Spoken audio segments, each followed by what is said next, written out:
So, part two, dear LinkedIn community and composites experts at AZL, we are bringing composites to its limit regarding the features. Now you see we've changed the location. Not only have we changed the location, but also I've selected a different expert of AZL. We're talking now with Philipp Fröhlich. Philipp, welcome to our interview. Just tell us a few words about yourself.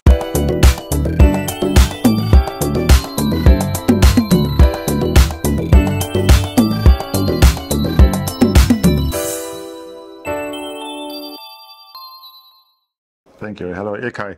Yeah, my name is Philipp Fröhlich. I'm the head of industrial services at AZL. I'm managing and initiating projects at AZL. My background is plastics processing. My first job was also with composites and the development of heat shields for motorsport cars, Formula 1 cars and LMP1 series. And now we are back to this topic. We test composites with fire. Before we had been with IKA. Yes. That's the abbreviation for this Automotive Institute. So you are basically approaching external institutes for capabilities that you don't have in-house. But right now we are in a location which belongs more or less to AZL. This is the Conbility, a separate sister-daughter company. Tell us, where are we right now? Yeah, we are here at the tech center of Conbility. Conbility is a sister company of the AZL. AZL is a tech center on the RWTH campus. And we coordinate projects for the composite industry, for the lightweight industry, with the institutes of the campus and with companies. Conbility is one of our partner companies, and here we have the opportunity to install our test up for fire testing, and that's where we are. Tell us, Philipp, what do we expect now? What tests are we going to make here? So we are lighting up and firing up some materials. Tell us which materials and what is the test about? Okay. The test is about testing materials for battery casings. So we developed these tests to get experience with different materials, to compare different materials for the opportunity to use them in battery casings for electric vehicles.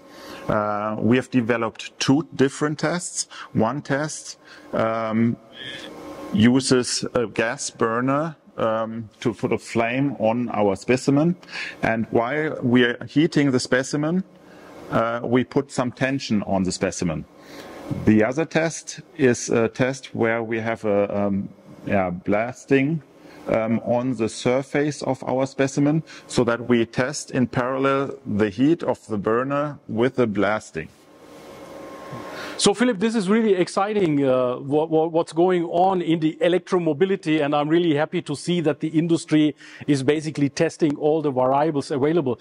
But you've pre-informed me that we are going to do another test. Can you explain us, what do you have prepared for today? During the development project of the tension fire test, we discussed a lot of details with our OEMs and tiers in the consortium, and they were curious about what is the impact of particles during thermal runaway on the surface of a battery casing lid. And so we further developed a test in which we have the specimen and we shoot particles with a blasting unit on the surface during it's heated. And this simulates the thermal runaway and the explosion of the battery, where we also have particles. During development, we also did tests with real cells, and we compared the results to our tests, and we adjusted the test to have the same damage. So now, what we have heard from Philipp, we have great tests here lined up, and I'm really eager to see back to my old business where we had a lot to do with fire protection and with heat insulation. I'm seeing also some heat insulation materials and blankets here that are in use by the experts when firing up.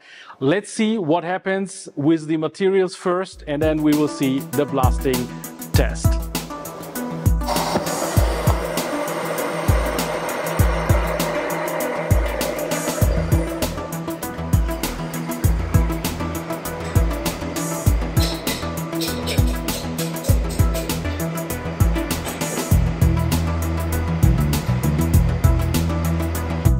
Okay, we're measuring both flame and top temperature.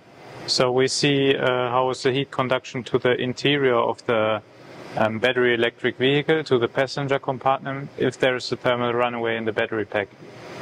Including the tensile loading we have on the specimen, this is simulating the pressure load coming from the thermal runaway.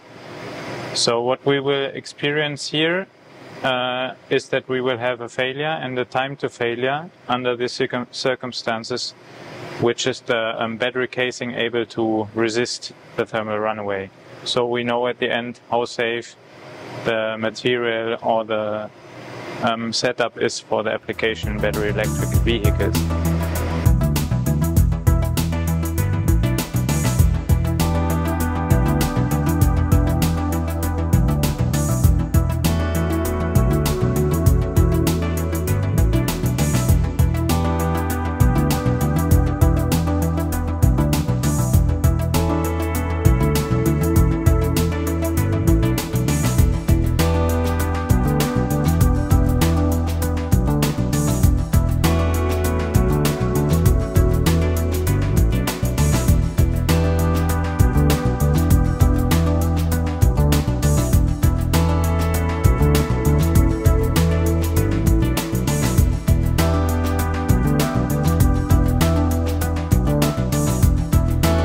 What we are going to show you now is our blast testing. So this blast testing was calibrated with real live prismatic cells.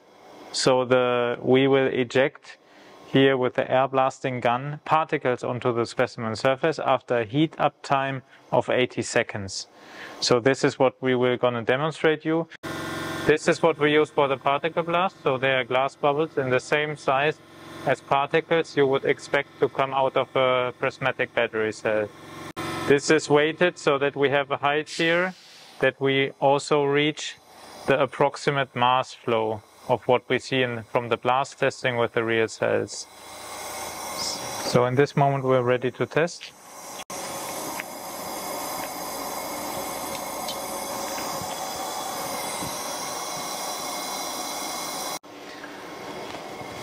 So I'm going to light the fire.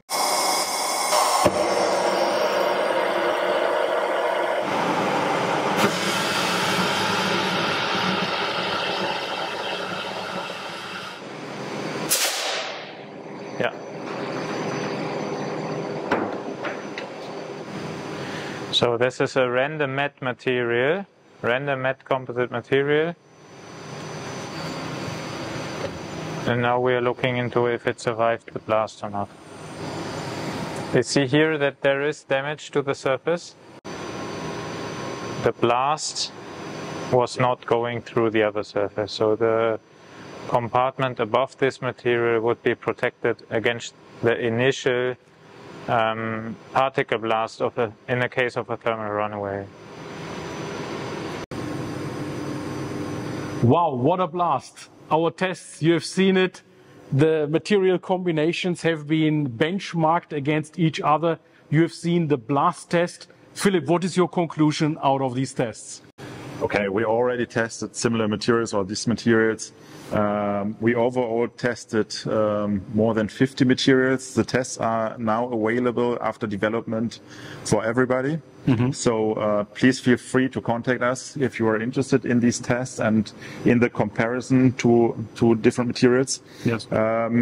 What we learned and what we already have seen today is that long fibers have some advantages. Mm-hmm. Also, in comparison to aluminum, mm-hmm. These materials resist much longer, and there's opportunity for composites to be used in battery casings. We have really gone to the limits of composites. We are seeing that composites more and more are used in the industry, not only in automotive, which is basically the volume business. Anyway, it's a traditional material for aerospace. I would like to come back to the motorsport. You have been in the motorsport industry before, right? Yes, I was working for a supplier for motorsports parts. Yes. And here we develop, of course, very special systems for race cars. So you have to protect the carbon fiber chassis from the exhaust systems, for example, and so you need these heat shield. So the only difference between the passenger cars, the OEMs, and the motorsport is the number of quantity, right? Yeah, and the materials, of course, are different. So material cost is not that important for the motorsports, and this is really important for passenger cars. Yeah.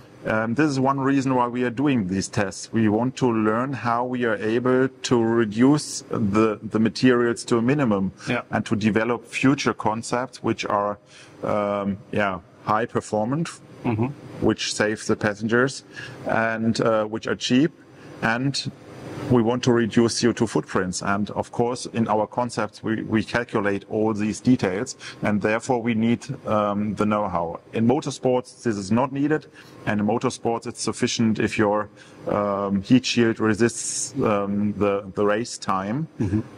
Passenger cars is used for many years, so this is different. You have a colleague, Alexander Knauf.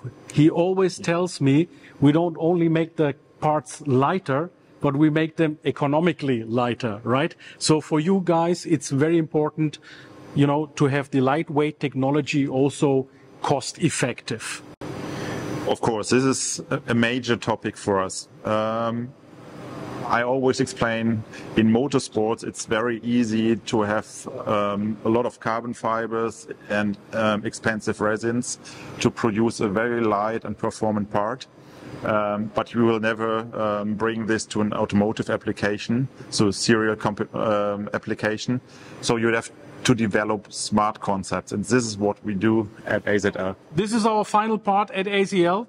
We will now start preparing ourselves. I'm seeing also all your colleagues are preparing for next week, JEC in Paris, where we'll be hopefully all meet all together. You are also there. You have a booth with AZL? Yes, of course, we have a booth, and we would be happy to have you on our booth to introduce you to our projects, to show you some examples, the specimens of today, to explain you the tests, but also other technologies for hydrogen pressure vessels, battery casings. We will have projects for aircraft. So please feel free to contact us next week on JEC. We will be happy to meet you.